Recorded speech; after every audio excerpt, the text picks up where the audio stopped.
Welcome to the show. Welcome to the show, man. I mean, this is the end of the year stream. I just said, let me just let's pop in here just to close out the year in just some style. I don't just want to close out the year just like that, but just have like that final show that we just do a recap of what we've been able to like do on this channel. Right now, I'm streaming on three channels. So there's the Nderitu Basketball Radio, there's the NBA Kenya Basketball, and then Nderitu Basketball Extra. So feel free to subscribe on whatever page, whatever channel you're watching from. Of course, that really helps me out a ton. And also smash that like button. You have to get them likes up because man, it's been a hell of a year. I must say, this is actually one of those years that I look back and I'll just say, wow, it's just been awesome all through. I've loved every single minute of it. I have not taken any success along the way for granted, and I must say, I'm just excited. I'm just too excited. Uh, since like since the time that I started like thinking about just having even a platform just talk about basketball, it was just an idea. And way back, I just thought about just coming into the podcast space, and also like just think about how it would look like if I just gave it a shot at just giving my opinion on it. Majority of the time I was on Twitter. Now it's called X, so that's why I was just giving my opinion, and I was actually doing a very good job at it because when it came to the internet, when I was introduced to the internet way back, like about 11 years, 11, 12 years ago, I just went to Twitter. Now it's now X. So I was just, putting my thoughts out there, and also Facebook. Those are the first networks I joined when I started. Then I came to learn like about YouTube during the pandemic. That's when I just knew. Just when I just developed an interest in content creation and all that. So my God, it's been great. I'm not even going. I'm going even off the script. This is just me just speaking, and it's just me just giving my 2 cents on what I've been able to do and what I've been able to achieve. So my God, it's just been a blessing. It's just been a great blessing. I know I released a Christmas special just to talk about uh like just to wish people a Merry Christmas and also a Happy New Year in advance. I know wherever you're watching from, uh, be sure to be safe, and also Merry Christmas and Happy New Year because 2024 is just gonna come out with a bang, and there are so many things lined up. I know your people are going to love it, and I'm just going to keep pumping as much content as I can. I'll increase the frequency, and also not only the frequency but also the quality. You can see with the new branding. I launched this new logo. I love this new logo, honestly. I launched it in July when I was covering the FIBA AfroCan 2023 where the Kenya Morans were playing. That's when I unveiled the new logo. I didn't even have like a ribbon cutting ceremony at the time, but given like this the situation there, I just said, let me just surprise my audience. I just surprise you guys with like the new branding and the new logo. So of course, it's just been it's been a blessing. Then I just decided to just use it because at first glance I looked at it, I was just so pleased because the first logo that I came up with, the concept wasn't the greatest. I was just starting with it, and I had a couple of logos on the way, just trying to like see which one can fit because I just wanted to take one that I will ride with till the end. So when I did made that decision to take this one, I don't think regretted it. I've not regretted it at all because my God, this one just looks great. Just looks phenomenal. And with that one, I'll just give a rundown on what I've seen in the landscape of Kenyan basketball, especially with events happening outside the country and also inside the country. So earlier this year, I made a decision to just fully focus on covering Team Kenya activities outside our borders. Like when Team Kenya travels, and especially with basketball, activities being like on high frequency this year. I can see this year we've had like a lot of activities that are happening outside the country with reference to basketball. I've never seen a year where we've had like all these, events back to back to back. At some point, I was like, you know what, I just need to take a break. But honestly, I couldn't because there were too many things that are happening. And after this event, this other one follows, this other one follows. So you can't even you can't even stop like the content drip when it comes. So just to give a rundown on the events that have happened. So number one, the year kicked off pretty well. There was the Team Kenya women, the Kenya Lioness. They went to Zone Five for the AfroBasket qualifiers. They had that performance in there. They finished number three, and they were not. They didn't even make it to. They didn't make it to the AfroBasket, the actual AfroBasket, and they lost against Egypt, which was quite heart wrenching because my God, I just had like that those high expectations of the team, and I thought that this would be that year that at least they will have made the AfroBasket. The last time they made the AfroBasket was 2021, and they had a very piss poor performance. They didn't play well at all, and this year I thought this would be like that year where they're just going to at least get there and try to see if they've made any adjustments, but unfortunately, of course, the federation did that thing where they just cook up players, they cook up lists in there, then they just release the lists. So there's that. So there was a lot of politics going in there. I don't know if those players were compensated well because it happened in Uganda. The good thing is they didn't travel that far, so it was just here in the next door in Uganda. So there's that whole issue where like the players were being frustrated by like how training camp was being conducted, so there was all that politics around it. So that thing really hampered like the objectives of what they wanted to achieve at the time. So that thing was not the greatest at all. Then moving on to that, what else happened? Then we had the there was that 3x3, the Hammermet games that happened, and it was like it didn't happen back to back, but at some point that's when at some point after like that whole zone 5, women's AfroBasket zone 5 going sideways, there was that period where they're just focusing on some KBF basketball, which uh, I was just following through online. Then events did not ramp up a lot, so we did a quite some period. We waited for a couple of months in there. So I was just keeping my antennas on there. There were a couple of reports just coming out, just showing like the events that are lining up with FIBA. Then the 3x3, the Hammermet games fell upon us. So this games happened in Tunisia, and the 3x3 team were active at the time. So there was that selection process. There was a whole trials process where they went in there. I was just monitoring like the decisions that they were making at the time. And no, I didn't agree with all the decisions they were making, but anyway, I just gave them the benefit of the doubt because there was the men's team and the women's team. So going outside the country, uh, we had Team Kenya being represented. So the men's team, of course, they didn't have a very good performance. They actually flopped hard. So the men's team really flopped hard in those tournaments, in that tournament.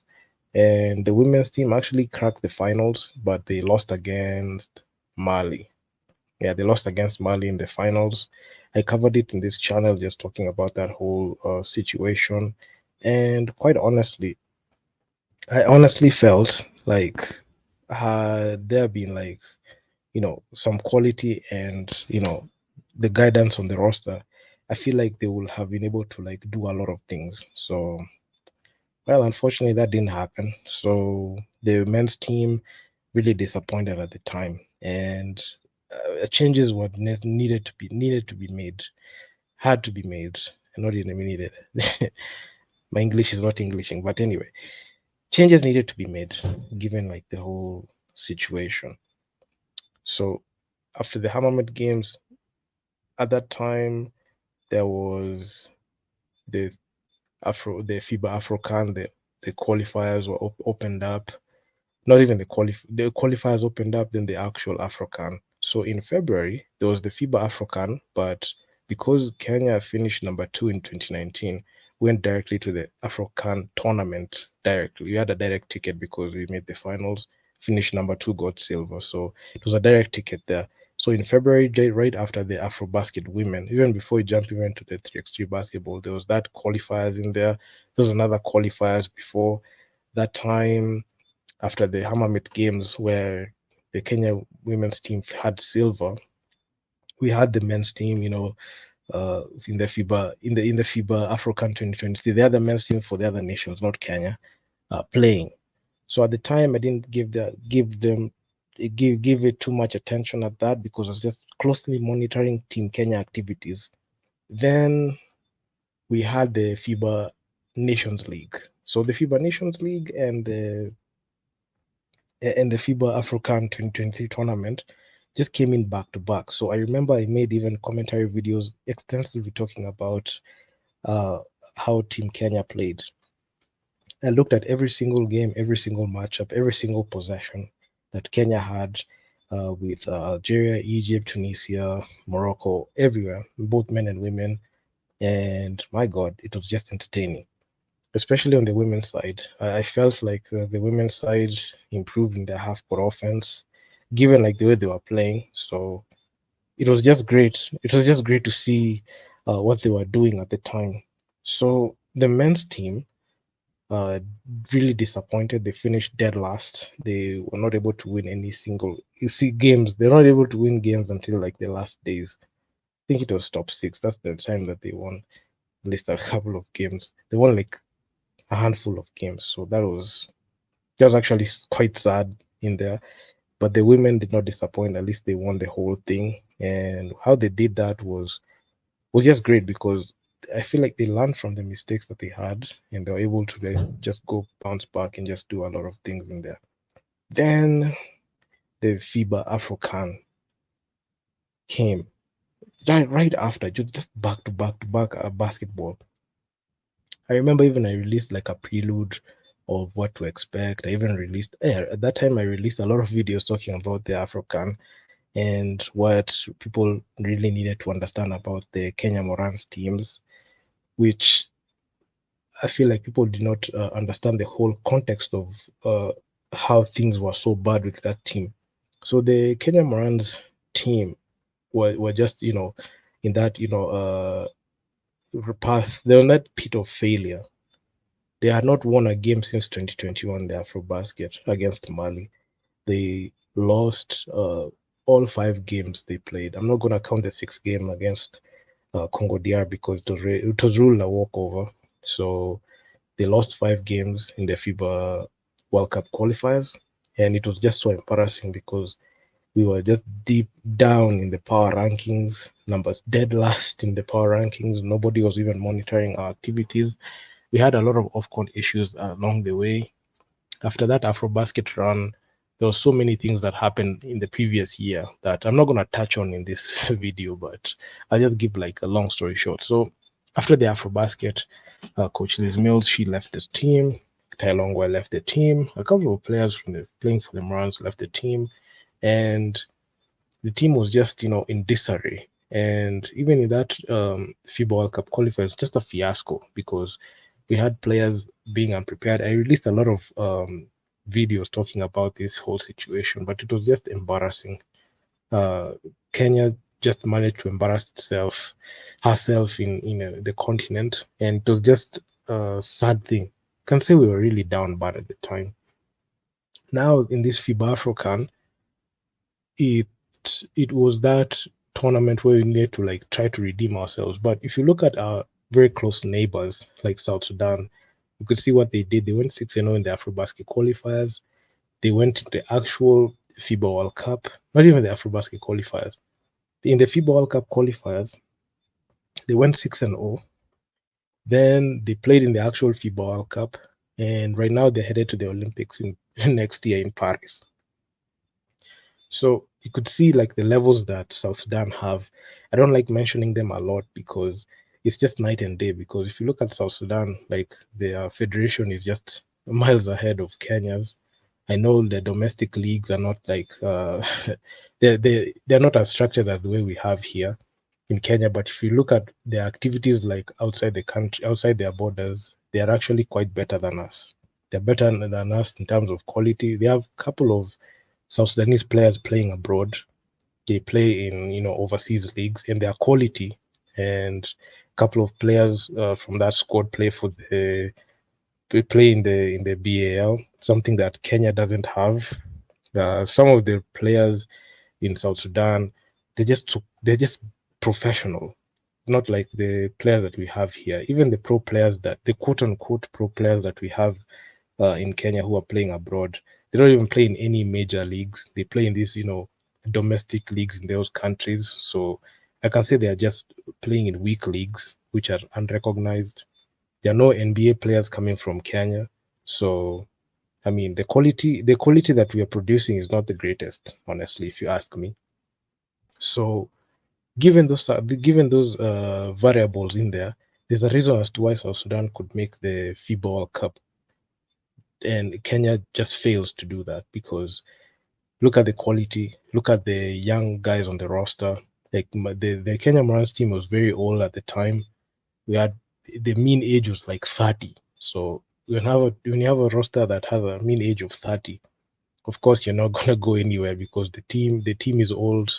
They'll always get schooled. They always get outplayed. They'll get outrun all over the court. Their knees are not the same as they used to. My God, I'm 29. I don't have my knees like that, and I'm not a pro athlete.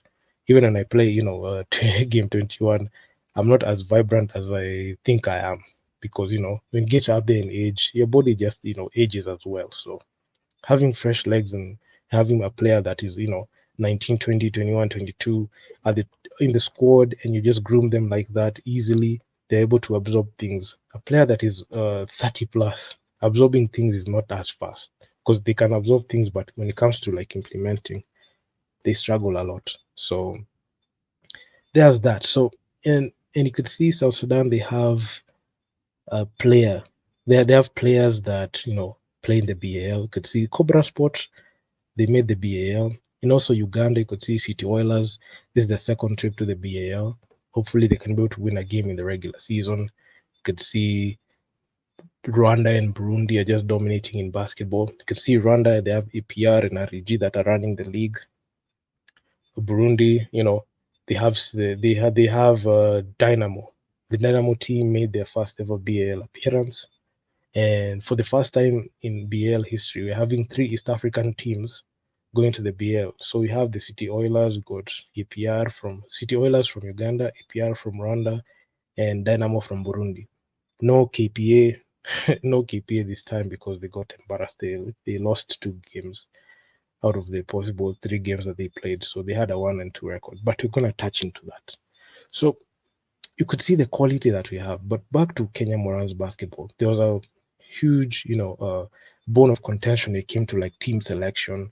The Kenya Morans tried to pull the wall of over people's eyes when they said, they're just going to put the players in there, they're going to put them against the street league select team, then they're going to put them against South Sudanese players based in Kenya. So they got, those wins just try to, pull the wall over your eyes. But the good thing about me is, and if you've been following this channel long enough, you'll know we're very objective and we research a lot. So when it came to even them, like when it came to them, even like in their preparations, you could see they were pretty sketchy. A lot of players did not impress when it came to those tryouts, and gave them the benefit of the doubt to be able to like go there. Then you have last minute things. You had Coach Guy being dropped off from the team as the assistant coach. I don't know what happened. You had Fahim not making the squad. So it was a lot of politics going in there. But given the whole situation, you just supported the team the way it was. They went and played against Cote d'Ivoire. They won the first game. The second game, they played against Gabon. They lost against Gabon by 3 points. A game that was winnable, they choked it last minute. They played against Morocco, which was in the quarterfinals. And honestly, if you ask me, that is a game that they should have at least they should have at least made close. I know Morocco are a better team because, of course, they're a better nation. They have a better sports federation that cares about, the sport. So majority of the time when I looked at those games, I was looking at, even if you're going to lose, can you at least, be able to like put some good offense? And also I forgot to mention, they brought in like the loser head coach, Coach Cliff O'War. I know he's going to be. I know he already dropped from APR because his quality is just wanting, and I know he's going to be out of a job soon. So he's not that coach that you can rely on in big tournaments, and that's the reason as to why APR got rid of him. So, but the Kenya Morans, funny enough, they think that this coach can be able to do anything significant for the squad, which is something I don't really understand. I don't understand why they are bringing they brought in this player. I know this coach in there, and this coach is going to coach these players. A losing coach, a coach that conceded. There's that time the Kenya Morans played against Senegal in 2020, and they took the infamous 2 point quarter. In the fourth quarter, they got scored by 32 points, and one bucket was only scored. I remember I mentioned this game, and I also look at it in a retrospective video that I'm going to see if I can make in the future. But anyway, so this is a coach that is a loser. That's number one. A coach that does not know what to do and has no strategy, no tactics, no skills in terms of coaching, and has no identity, does not even have like a philosophy that the team can be able to follow. So it was just there was so much politics going in there. So after losing Coach Liz Mills, the Kenya Morans coaching staff has not the Kenya Morans management or whatever management they had, they've never been able to even get somebody who can be able to like even coach that team to a point where we can be able to like not be a laughing stock in the continent. But anyway, I digress. So that's the coach that was there. So won against Cote d'Ivoire in the first game. So that one was a confidence boost, thinking that we can be able to like win every single game. But quickly as the games progressed, you could see Gabon lost by 3 points in the clutch. Then in that Morocco game, even even like had an even like had like an epiphany before the game. Even I tweeted it, even I posted it on Facebook. I said, you know what, I'm not trusting our squad against Morocco.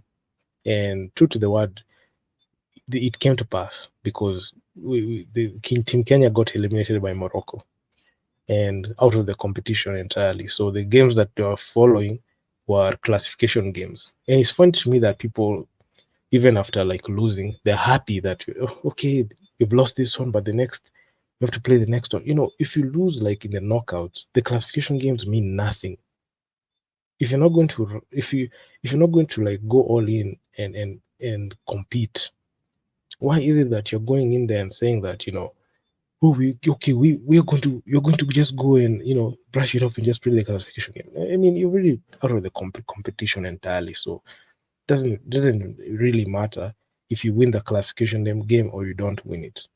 So I went into that game in depth, statistically, and I remember I broke down every single thing that happened in that game in a video playlist. So please be sure to go check that one out because I had a lot of fun, looking at film and also looking at the stat sheet. So with that one, after getting eliminated by Morocco, I looked at the score. I was like, what can you do to be able to like change things? Because right now, after that, not even right now, at the time, I just knew for a fact we're already done. Even the classification games doesn't matter if you win or lose because we won against Nigeria and got beat by Tunisia. In a classification game, we were just blowing leads. So in a total of 5 games, we had a 2-3 record and finished 6th place. So that means the next time the Afro-Can window opens and the tournaments open again, that will mean that we'll have to go through their qualifiers before we go in there. So every single mishap and decisions that we failed at, we're going to suffer the consequences. And I don't even think that even the players or even the coaches care about the result, because when I posted it on Facebook, I can say they low key they blocked me on Facebook, like from that Kenya Basketball Fraternity forum, because I was raising some points given like the outcome of the game. I know even other guys like Fallen One are talking about it, and my God, I saw like a situation where people don't want to change and people just want to like at least control the narrative. And one thing that you can never change is the outcome. You cannot change what happened. It doesn't matter if they, take me out of like that Facebook group because I don't care anyway. So when I posted it, I was really, really irate, and I was really going straight to the point and calling out these people. I remember even I'm the one who coined the name the legacy players. I'm the one who coined that name because I feel like these players, they're the old players on the team that have produced absolutely nothing. Even I even said that you cannot get any of these players any help because even if you bring in a quality coach, there's nothing they can produce for you. And I even said that. I even said this much. I said, as much as these players think that they're professional, they cannot play for any other team outside like their KBF teams or the national team. There are no opportunities that are going to open up for any of these players. If you're hailing from KBF, or if you're hailing from, even overseas, you can even see like the leagues that these overseas players play. It's not quality. They don't play for even any quality leagues like that. So honestly, it's just done. It's just game done. So after the African, no, that after the African, I just shifted my focus towards just going back domestically, looking at the league at the time the African happened. That at the time the African happened, I remember that's the time that we already crowned a champion in June. So KBF, the KBF champion, KPA, they beat Equity in 4 games. And right now I was just looking at, BAL. So I was just looking at BAL. When is BAL going to, happen? So BAL was going to happen later in the year. And I was just eagerly waiting for it. So I was just following through like the FIBA website. Anything that I missed? Okay. So at the time there was not like a lot of activities at the time. Oh yeah, then there's also like the Red Bull 3x3 that happened. So we had Team Kenya going there. So it was the guys who won the Red Bull. It was not like a FIBA thing, but it was just a Red Bull thing because it's their 3x3. So that one I'm not gonna touch much on it because I mean it doesn't have like that much implication because it happened in Belgrade, Serbia. I'm not gonna talk much on that one, but because I was just focusing on Team Kenya basketball, and majority of the time, I was only talking about like events that had directly implications to like in the FIBA rankings. If something happens, Team Morans, or even Team Lioness, or anything, even the 3x3 can go up the rankings or even something. So I was not focusing that much on 3x3. So then I was also monitoring like the Zone 5. Then fast forward to the Zone 5 contest where KPA they won it, and I must say Zone 5 they steamrolled. KPA just steamrolled through every single team, and given like that whole situation in East African basketball, I can see KPA and Equity and even ZTech. I can say they are just steamrolling through like every single team in the women's division. I don't think there was any other team that could be able to like beat that triad of KPA, Equity, and ZTech. So I don't think you know any team will be able to like compete heavy with them. So given that situation, no team was able to like stop them. The shoe it was just you just knew like a champion was going to emerge from either of those 3 teams, and for sure the KPA they won the KBF title. And even notable mention is ZTech Sparks. They swept the ZTech Sparks swept the Equity Hawks.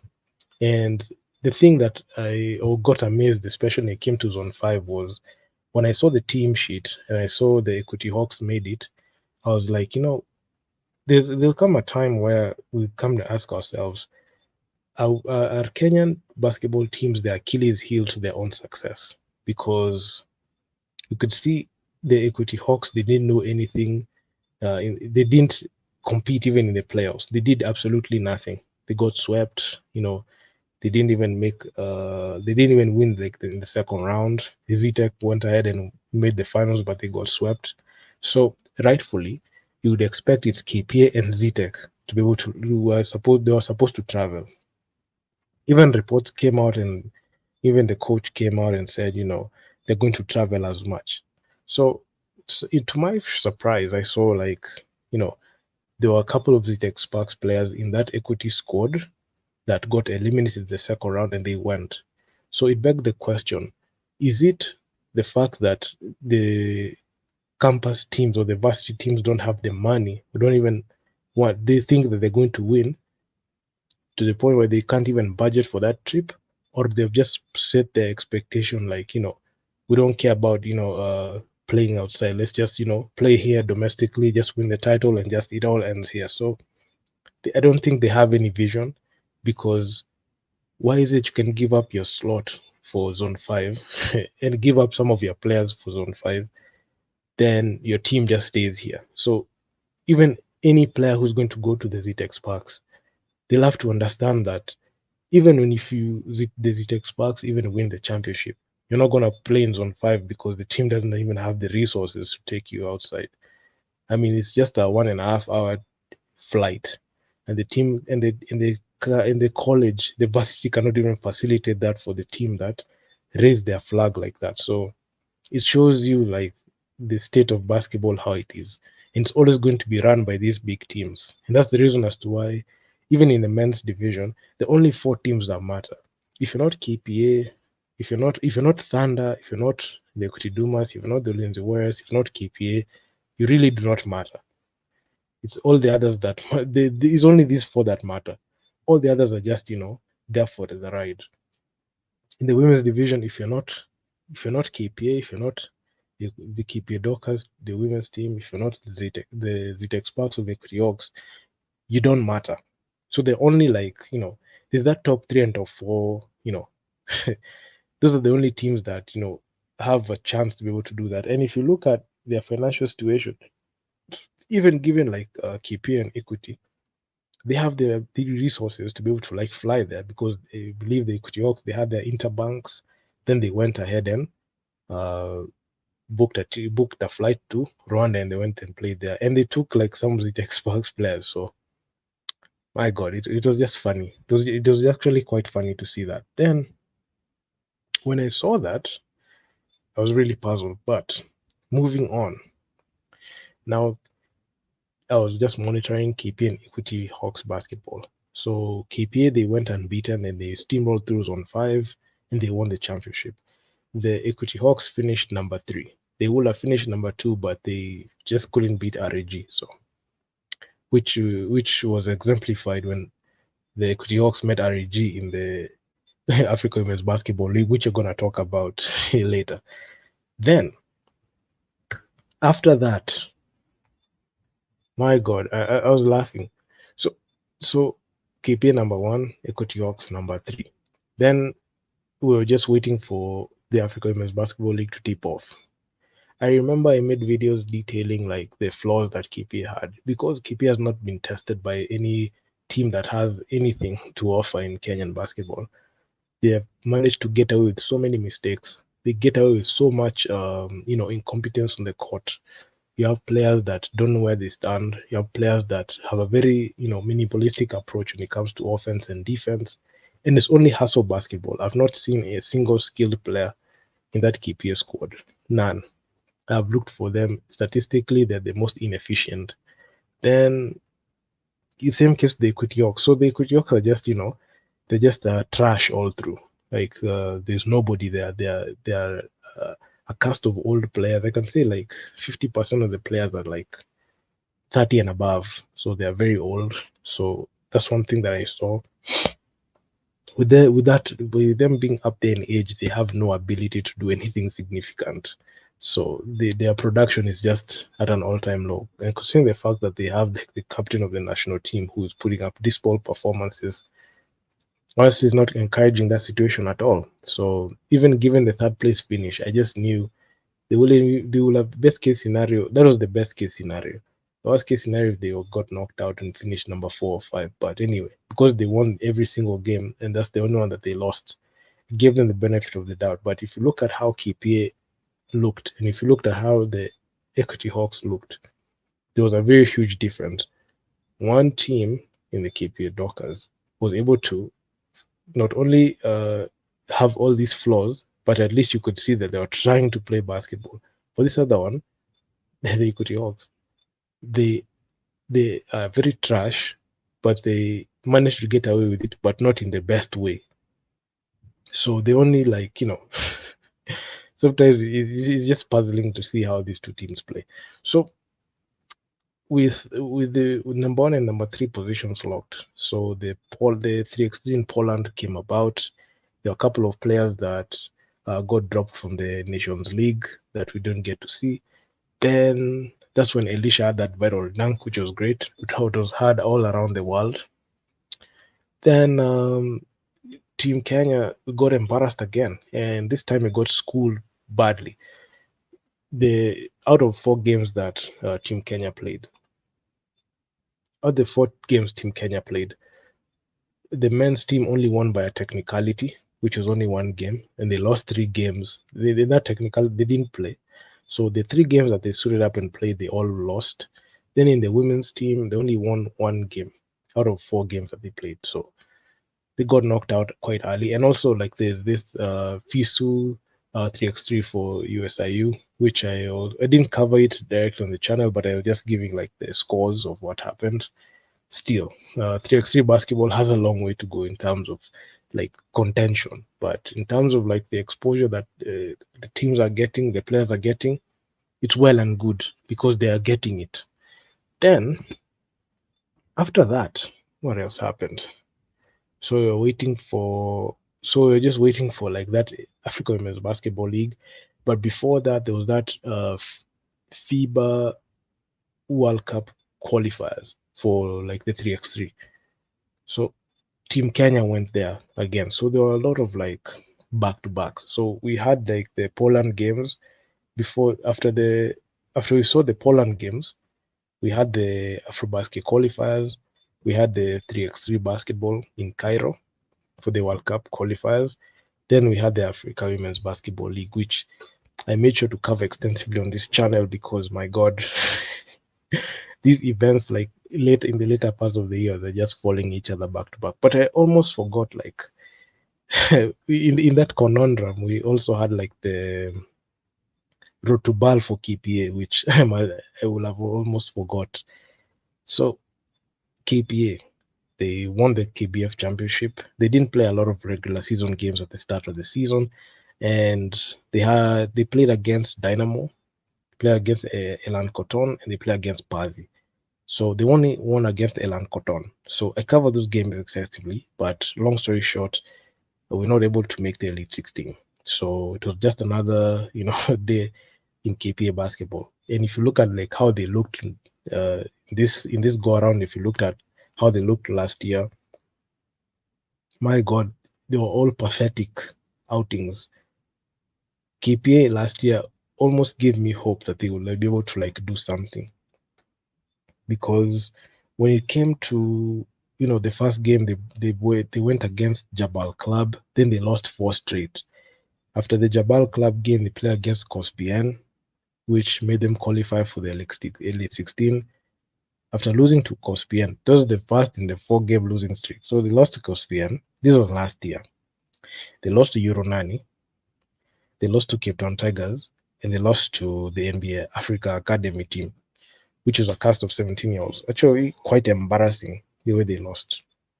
So out of all those teams that they lost to, only one managed to qualify for the BAL. So the Cape Town Tigers game, I just knew for a fact KP are not going to win that game, even if they tried to. And it was not even close. They got beat by, I believe, 20 to 25 points. And even the game that they played, the NBA Africa Academy team, they had a very piss poor performance at the time. So I didn't even I didn't even like give KP a chance in that game because the way the roster is, it was a young roster. A cast of 17-year-olds beat a team that has a mean age of 30. The youngest player in KP at the time was Kojan. He was 20. The youngest player in that in the Africa Academy team was 17. So fast forward to this year, the result was still the same. So the Dynamo game, they were not able to win it against like the the defending champions in Burundi. They couldn't do it. So they tried to add like a couple of mercenaries who, quite frankly, they just deserve a section of their own. Just to talk about like KPA's recruitment strategy and talent acquisition. So they, out of 3 games this year, they only won 1 game. So they had a 1-2 record, which they got bounced quite early. They didn't even make the top 2. They made number 3. So with that situation, they got knocked out. Then moving on, the Team Kenya 3x3, the women were able to win, and they're going to go to the World Cup in Paris. Then when you look at the men's team were not able to do anything significant in that 3x3. There was so much controversy in like selection of that team because you could see those players. There were 5x5 players, and they were coming. Majority of them came from one team, so it was actually quite it's in the on the women's side. There was so much politics going in that roster selection, which I'm not gonna go into it that right now.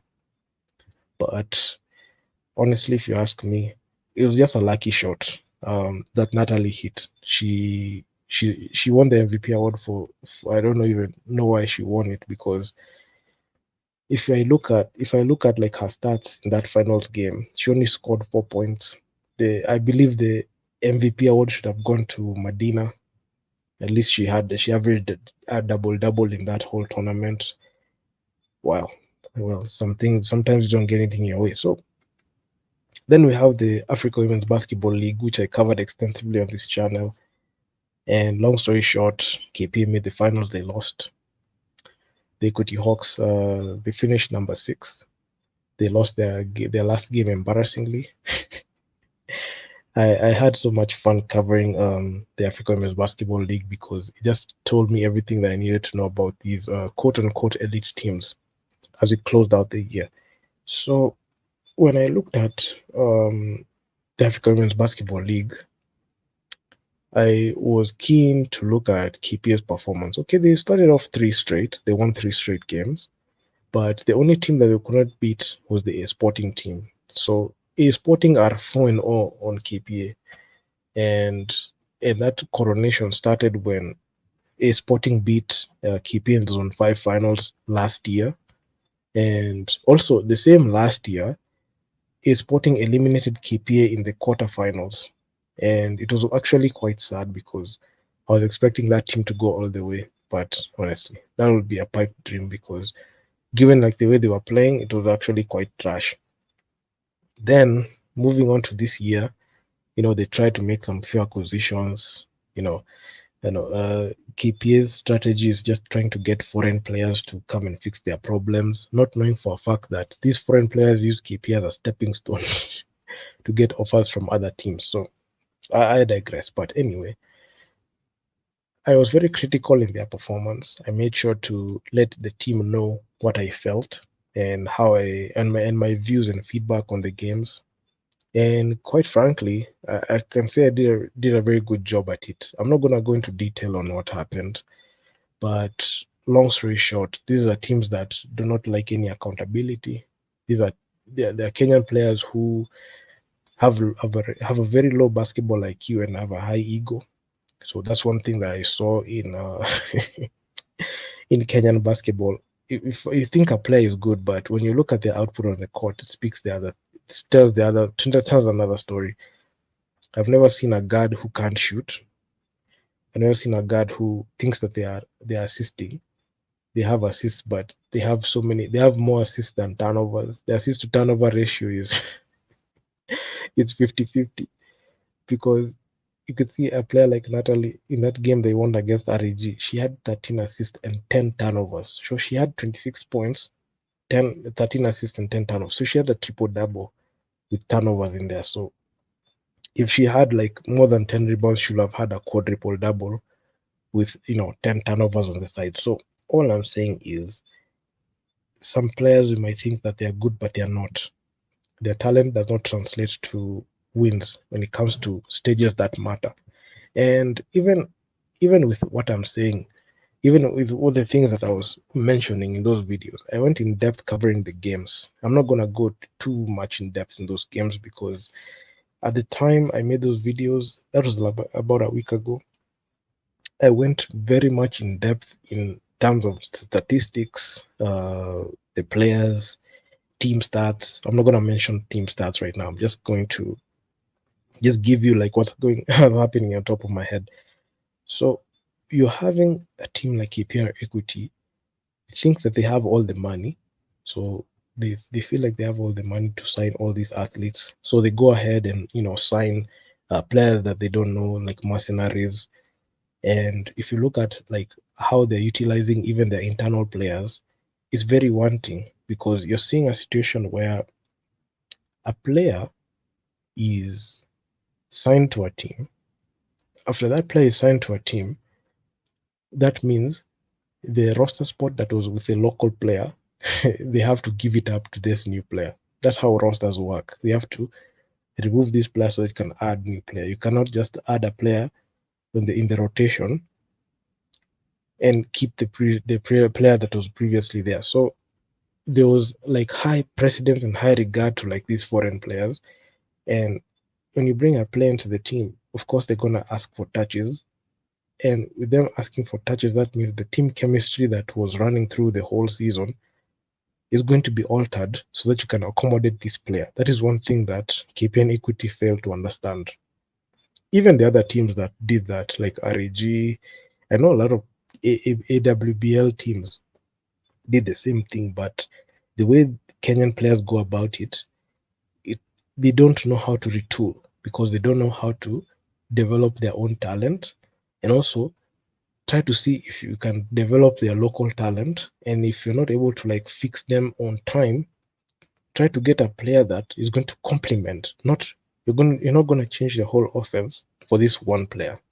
You're not going to change your whole defense for this one player. You're not going to defer to this player. So that's the main problem that I saw with Kenyan teams. They depend on foreigners to come and bail them out, and majority of the time, even the players that won MVP like Victoria Reynolds, Medina Okor, they don't play for KPA. They only play for KPA in outside assignments, in continental assignments only. But locally, they're not registered KPA players. They're only there for the ride. So that's one thing that I really, really wanted to mention in there. And I even said one challenge. I have never right now I've never like written this in a tweet or a post on Facebook because if you check out my Instagram, you'll see how active I am on Facebook and also on my posts on Instagram and Twitter. So if you take so I had this this remark and even feedback. You can take any of these KPL equity players, you can stick them in any of these AWBL teams or even only any teams. You can stick any of these KPA players or equity players in any team, and none of them will stand out. None of them. They will ride the bench all through. Because if you look at statistically what these players produce, it's pathetic. It's beyond reprehensible. There are mistakes that they get away with when they play with like their local teams that they cannot be accommodated when they play in other teams. So these players will only play for KPA or equity. They cannot play outside of KPA or equity. Even same case goes to like even the team Orange players or even like the KPA players who go outside. They can only play for that one team. The only players you know for to only play for that one team. So it is what it is. I mean, it's very pathetic. There's supposed to be progression in someone's career, and given like the way KBF is an unprofessional league, it leans more to an amateur league. I don't think the players know that they should be professional. I don't think they understand what being professional is. I don't think that's in their vocabulary, and that's the reason as to why they accept this type of mediocrity there on the on the game. So just to close out the year, I know the year ended in a high note content wise because of course at least KP are able to make the finals, but they lost. And funny thing is, even despite the KPA women's team making the finals, they had a similar record to Interclub and REG. The only difference is KPA made the finals. That's it. The defending champions, the two-time back-to-back champions, is Sporting. They had a 7-0 record, a perfect record.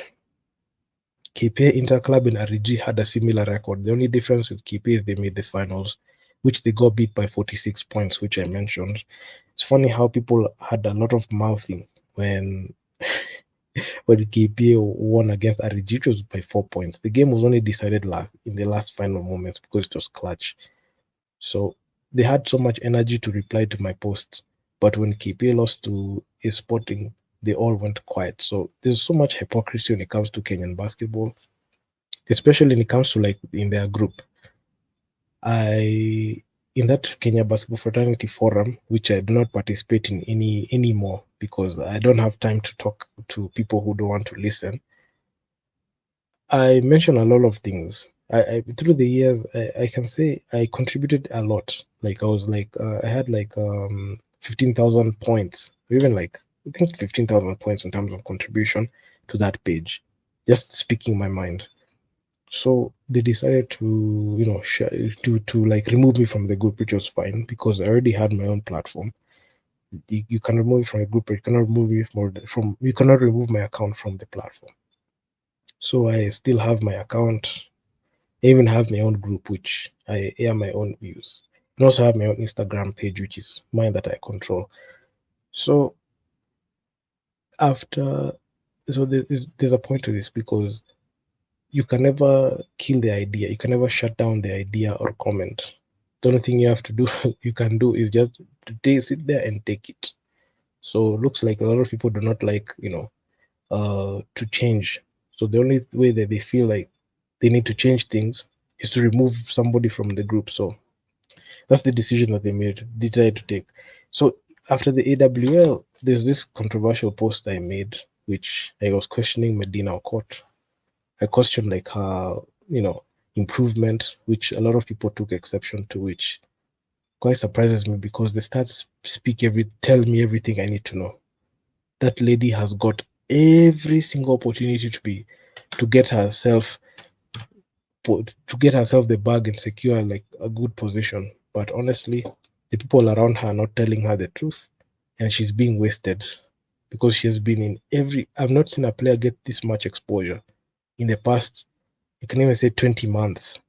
This player has traveled the world, and she has nothing to show for it. Absolutely nothing. So people, decided to take that comment the other way, which I really do not care because I'll continue giving my gems of wisdom. If you don't like it, block the account. If you don't like, actually, in 2024, one thing I must say is this: if you don't like to hear what I have to say, you're free to block, unfollow, or block the account. If you don't want to hear any feedback, don't watch my videos. No one's forcing you. Don't have a gun to your head to watch my videos. I really do not care right now. I do not care. You can you can try to say that even there was this campaign that people had. They wanted to shut my Instagram down, which I found it funny because instead of addressing the problem, you're attacking the way it is conveyed. So these people have understood that there's the problem there that exists, but they choose not to do anything about it.